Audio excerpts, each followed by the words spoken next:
ሰላም ናይ እምነት ቻናል ዩቱብ ተኸታተልቲ ከመይ ቀኒኹም? ሰላም ዲኹም? ሰላም ያኒ እግዚአብሔር ይመስገን ደሕና እየ። ከምቲ ኣነ ፅቡቕ ዘለኹ ንስኹምን በቢዘለኹም ፅቡቕ ትህልው ይምነየልኩም። ከመይ ቀኒኹም? ደሕና ዲኹም? ኣቐዲመ ይቅርታ ንድምፀይ ድጋሜ ሰዓል ኣብ ገዛይ መጠሻ ሰሪሓ እያ ዘላ ማለት ኢና ሕቕቕ ኢላ ሰዓል ምኻድ ኣብያ ትምኛ ምስቲ ቁሪ ገለ መስለኒ ብጣዕሚ ቁሪ እዩ ዘለዋና ንሱ ይመስለኒ ብጣዕሚ ሒዛትኒ እያ ድምፀይ ይቅርታ ናህሚን ኢኹም ደሕና ዲኹም? ብዝሓለፈ እውን ኣጋጣሚ ኮይኑ በዚ ድምፂ እዚ እየ መፂአኩም ነይረ ምክንያቱ ሽዑ እውን ሰዓል እያ ሒዛትኒ ነይራ ኣነ ሰዓል ቀልጢፋ ኣይትሕዘንን እንድያ እንተሒዛት ንዓዓ ቀልጢፋ ኣይትሰደንን ብዝሓለፈ ቪድዮ ብዛዕባ ሊሊና ኣሌክስ ሒዘልኩም መፅአ ዘለኹ ሎማዓንቲ እውን ተመሳሳሊ ከምቲ ትሪእዎ ዘለኹም ብዛዕባ ኦም እየ ሒዘልኩም መፅአ ዘለኹ ቅድሚ ናብኡ ማለይ ግና ንቻነለይ ሓደሽቲ ዝኾንኩም ሳብስክራይብ እናገበርኩም ቤተሰብ ኩኑ ቤተሰብ ዝኾንኩም ድማ ነዛ ቪድዮ ብላይክ ጀምርዋ ሓናፂ ርኢትኹም ከዓ ኮመንት ኣቕምጡለይ እና ከምቲ ትሪእዎ ዘለኹም ሊሊና ኣሌክስ ምንም ክስማዕምዑ ይከኣሉን እዮም ኣሕሚሞም ናዮም እኒአው ኦድየንስ ንብምልእኹም ንኣና ንቤተሰብ ዝበለፀ ከዓ ንባዕሎም ማለት ኢና ምንም ፅዒርና ወላ ሓንቲ ክንገብር ኢና ዘይከኣልና ናብ ካሜራ ዘይወፀ ናብ ሚድያ ዘይወፀ ብውሽጣ ውሽጢ ብዙሕ ነገር ኢና ንሰርሕ ዝገርመኩም ብዙሕ ኢና ንፅዕር ብዙሕ ኢና ንደክምና ልዕሊኡ ከዓኒ ዩቱብ ዘፍርየሎም ቤተሰብ በቃ ደስ ትብሉ ፋሚሊ ኢኹም ዘለኹምዎም እና ብጣዕሚ ኮመንት ናቶም ብጣዕሚ እየ ዘንብብና ብጣዕሚ ኢኹም ትሕዝኑኒ ባይ ዘ ወይ ማለት እዩ ብዙሓት ሰባት እኒአኹም በቃ ክስሕቁ ከለዉ ትስሕቁ ክበኽዩ ከለዉ ትበኽዩ በቃ ልዕሊኦም ንስኹም ትጭነቁ እና ልዕሊኦም ንስኹም ትጭነቁ ብዙሓት ከምዚ ብዙሕ ይርአየ ንኸምኡ ኢልና ከዓኒ መብዛሕትኡ እቲ ብጣዕሚ ዘጨንቕ ነገራት ብውሽጣ ውሽጢ ኢና ንውድኦ ብዝኸኣልናዮ መጠን ናይ ሽግርና ናይ ሓጎስና ተኻፈልቲ ሽካዕ ዝኾንኩም ከዓኒ ሓደ ሓደ ንሚድያ ዘድልዩ ነገራት ከዓ ናባኹም ነካፍለኩም ኢና ማለት ኢና ማለት ቤተሰብካ ኦድየንስ ሕጂ ንስኹም በቃ ቤተሰብ ፋሚሊ ናይ ሊሊ ኣሌክስ ዋላ ናተይ ናይ ኩላትና ኮይንኩም ኢኹምና ተኻፈልቲ ክትኮኑ በቃ ምሸሎ ከምዚ ኣብ ጎንኻ ኮይኑ ኣጆኻ ዝብለካ ክትስሕቅ ከለኻ ምሳኻ ዝስሕቅ ክትበኪ ከለኻ ምሳኻ ዝበኪ በቃ ትኽክለኛ ሰብ ዝበሃል ከዓኒ በቃ ንሱ እዩ ማለት እዩ ኣብ ሓጎስካ ጥራሕ ዝርከብ ዘይኮነሲ በቃ ኣብ ፀገምካ ሰዓት ኣብ ጎንኻ ጠጠው ዝብል ስለዚ ብጣዕሚ እየ ዝፈትወኩም ብጣዕሚ እየ ዘኽብረኩም ብጣዕሚ ኢኹም ትገርሙኒ እና ንእሽተን ንኣኻትኩም መረጋግዒ ትኸውን ወይ ድማ ንእሽተን ኢንፎርሜሽን ትኸውን እያ ኢለ ሒዘልኩም መፅአ ኣለኹ ብዓብይ ግና ሊሊና ኣሌክስ ከዓ ክንደየናይ ብዛዕባ እዚ ከይሰርሑ ግን ንእሽተን ንኣኹም ኢንፎርሜሽን ትኾነኩም ኢለ እየ ሒዘልኩም መፅአ ዘለኹና ከምቲ ዝረኣኹምዎ ሊሊ ብጣዕሚ እያ ተበሳጭያ ዘላ ኣሌክስ ዘይኮኑ ነገራት ይሰርሕ ኣሎ እዩ ዋላዳ ነገራት ተገጣጢሞም ይኹን እምበር ግድን መስዋእቲ ክኸፍለሉ ዝግባእ ዝነበረ እሞ ከዓ ሊሊ ምስቲ ነብሰ ፁር ምዃና ክፃወራ ወይ ድማ ንሳ ዘይትፈትዎ ነገር ክሰርሕ ኣይመተገበኦን ነይሩ ሓደ ግዜ ግን ነገራት ይገጣጠሙ እዮምና ንሱ እውን ፈትዮ ኣይኮነን እየ ዝብል ከም ኣነ ምክንያቱ ብዙሕ ተዘራሪብና ኢና ምሳይ ከምቲ ዝበልኩኹም ኣብ ዝሓለፈ ቪድዮ በቃ ይሰምዐካ እዩ ብስነ ስርዓት እዩ ዝሰምዐካ ግን ከዓ ኣጋጣሚ ቅድሚ ዝፀንሕዎ ነገራት እና እስኪ ቀስ ኢልና ክንፈትሖ ክንሙክር ኢና ክንፈኣድ ኣምላኽ ኣጋጣሚ ክሽካዕ ሽዑ ግን ሊለይ ብጣዕሚ ተበሳጭያ ስለ ዘላ ምስቲ ነብሰ ፁር ምዃና እውን ባህርየታ ንእሽተን እንደውምስ ብጣዕሚ እያ ፀዋር ከም ኣነ ክሪኣ ከለኹ ግን ምስኡ ብጣዕሚ ተበሳጭያ ኣላ ልዕሊኣ እኳስ ንሕና ንባሳጨ ንሕና ንሓልየላ ንሕና ንሓስበላ ብእውነት ሰብ ከምዚ ዘይናተፀይሩ ሰብ እዚ ማዕርኽ እንደዚ ሓገዝ ደገፍ ኣጆኺ ምንቅስቓስ ብዙሓት ነገራት ክንክን እዩ ድኣ ዝግባእ እምበይ እዚ ይግባእ ነይሩ ስለዚ እዚ ኩሉ ኣውሪድና ኣደይብና ሊለይ በቃ ቆሪፃ ንዓዲግራት ክኸይድ እየ ናብ ቤተሰበይ ኣነሲ ብፍቕሪ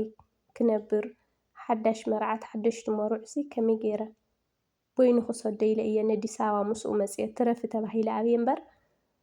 መዓዝ ከምዚ መሲልኒ ዓዲግራት ድኣ ትረፊ ኢለን ኣነ ነይረን እኮ ኣብኡ ክተርፍስ ክንደይ ተለሚነ ነይረ ግን ብፍቕሪ ክናፍቕ እየ ኢለ ከምዚ ዘይመሰለኒ ሓንቂቐ እየ መፅአና ባዕለይ እየ ስሒነ እያ ስለዚ ዓዲግራት ይሕሸኒ ኢላ ንዓዲግራት ክትምለስ ወሲና መኺርናያ ክንሽምግለኩም ኢልና ብዙሕ ነገር ኢልና ኢና ብዙሕ ነገር ኢና ኢልናያ ማለት እዩ። ገጣም ኮይኑ ሳና ነይሮም እዮም ሰባት ግን ምንም ክትሰምዐና ኣይከኣለትን። ኣሌክስ እኳ ኣይደወልናልን ኣየነጋገርናየን ካብ ገዛ ወፅያ ምስ ከደት ንሕና ኢና ተቐቢልናያ ናብ ገዛ እየ ተቐቢለያ ኣጋጣም ደው ኢላትለይ ስለ ዝፀንሐት ቅድሚኡና ብጣዕሚ ኣነጋጊርናያ ነይርና ግን ምንም ክትሰምዐና ኣይከኣለትን። ሎማዓንቲ ናብ ገዛይ መፂኣ በቃ ተዘይከድኩ ኢላ ደንጊፃትኒ። ኣነ እኮ ንእሽተን ተረጋግዒ ክተፈራርሕ እየ ዝመፃኺ መሲልን እምበር ማዕረ ክንዲ ጨኪን ክትኸደ መሰለንን ገለ ኢለ ብጣዕሚ ደንጊፀ ንባዕለይ። ምክንያቱ ዝተወሰነ ወርሒ 2 ወርሒ ገለስ ክትፀንሕ እያ ሓሲብናያ ነይርና እምበር ከም ትምለስ እኳ ፍሉጥ እንድዩ ግንስ ምንም ከይተረጋገእት ሞ ተበሳጭያ ክትፈላለ ደስ ኣይበለንን እዩ እና ሎማዓንቲ ብክንደይ መከራ ኣሕዲርናያ ኣለና ብክንደይ መከራ ማለት እዩ። ናይ ኣሌክስ እኳ ከይዳ እያ ኢለ እየ ኣፈራሪሐዮ ዘለኹ ኣይነገርክዎን ዘለኹ ክሽካብ ሕዚ ስልኪ እውን ምልዓል ኣብያት እያ ዘላ ዋላ ንሱ እውን ይመሃረሉ ኢለ ምክንያቱ ክመሃረሉ እኒአዎ በቃ ክንደይ ሰብ እኮ ሓደ ግዜ 2 ግዜ 3 ግዜ እዩ ጌጋ ዝሰርሕ እምበር ኩሉ ግዜ ጌጋ ኣብ ርእሲ ጌጋ ንጌጋ ብጌጋ እናኣረምካዮ ኣይትነብርን ኢኻ። ኣብ ርእሲ ጌጋ ጌጋ ይቅርታሲ እቲ ዝሓለፈስ ኣይደግሞን ንምባል እዩ ወደ ሶሪ ዝበሃል። ስለዚ ሶሪ እናበለን ጌጋ እናገበረን ግን ኣይኾንን እዩ። ስለዚ ኣነ እውን ጨኪነሉ እየ ሎማዓንቲ ኣይኽእለንን እንዲበ ኣሌክስ ሓዊ ክጭክን ግን በቃ ሓደ ግዜ ሰብ ክመሃር ምንታ ከምዚ ምሽ እስር ቤት እያ እቲ ሓደ ሰብ እሞ ተማሂሩ እዩ ንክወፅእ እዩ ዝእሰር። ኣነ ከዓ እዚኣ ግዴታ ክመሃረላ ምእንቲ ኢልና ይቀፃዕ ኢለ ከይዳ እያ ኢለ ፎቶታት ልኢ ከሉ ካብ ኤርፖርት ኢና መሊስናያ በቃ ቆሪፃ እያ ነይራ ክትከይድና ከይዳ እያ ኢልና ኢና ፎቶ ገለ ልኢ ከሉ እየ ኣነ ብጣዕሚ ተበሳጭ እዩ ዘሎ። ኣጋጣሚ ኮይኑ እኮ ዳጊ ኸይድ ምስኡ ሕደር ኢለየ እየ በይኑ ኣይኮነን ዘሎ ዝኾነ ነገር ከምዚ ከይበሳጮ ብደንቢ ከይሰቲ ገለ ኢለ ዳጊ ምስኡ ሕደር ኢልና ንዳጊ ነጊርናዮ ኢና ምሳና እውን ነይሩ እዩ። ስለዚ ንሊለይ ግን ብክንደይ መከራ ብክንደይ ለመና ኣሕዲርናያ ኣለና ናይ መወዳእታ ፅባሕ ክነረዳድኦም ክንሙክር ኢና ከምኡ እንተኮይኑ ግን ካብቲ ዝበለቶ ኣይተሓልፍን በቃ እንተሓሰብናዮ ኣነ እውን ኣይተሓሰብክዎ መላሊሰሲ በቃ ዓዲግራት ከይዳ ምስ ኣዲኣ ምስ ሓማታ ማለት ምስ ማዘር ምስ ኣዲኣ ምክንኻን ነፍቲ ማለት ምንቅስቓስ ኸማን ይኾና ምንቅስቓስ ይሕሻ ኣብዚ ሕዚ ሰዓት እሲ ኣብ ጥቓ ሕርሲ ስለ ዘላ ብዙሓት ነገራት እዮም ዘድልይዋ ዘይኮነን ዘድልያ ዝግባኣና ተሓሰብክዎ ዋላ ክትከይድ እኒአዋ ግን ተባኢሶም ክፈላለዩ የብሎምን ወይ ድማ ተባኢሶም ክትከይድ የብላን ብዝብል ሓሳብ ኢና ትሪፍናያ ዘለና። ብዝኾነ ኣብ ቀፃሊ ቪድዮ ወይ ድማ ፅባሕ ፅቡቅ ቪድዮ ሒዝናልኩም ክንመፅእ ተስፋ ይገብር። ብዝኻልናዮ መጠን ንሙክር ኣለና ኢና ንዓኹም ናይ ናብ ሸቓሎ ተእቲናኩም ይቅርታ ብጣዕሚ ብዝኻልናዮ መጠን ናይ ሓጎስ ናይ ይቅርታ ናይ ደስታ ናይ ሰሓቕ ናይ ጨወታ ቪድዮ ሒዘልኩም ክመፅእ ብሽመይ ኣብ ናይ ሊልና ኣሌክስ ብበዝሒ ኣብኡ ስለ ትሪእዎ ናተይ ብዙሕ ስለ ዘይረአ ብኡ ክንመፀኩም ክንሙክር ኢና ዋላ ንዳይ ምፃኡ እምበይ ብርግፅ ኣብቲ ዝሳተፍዎ ቪድዮታት ገለ ኣብ ሕድሕድ ይሪኦም እየ ይረኽቦም እየ የማኽሮም እየ። ስለዚ ፅባሕ ክንመፀኩም ኢና ወይ ደሞ ሎማዓንቲ ምሸት ማለት ኢና ሽካዕ ሽዑ ግን ሊሊ ኣብ ፅቡቅ ኩነታት እያ ዘላ ሊሊ ኣብ ፅቡቅ ደረጃ ኣላ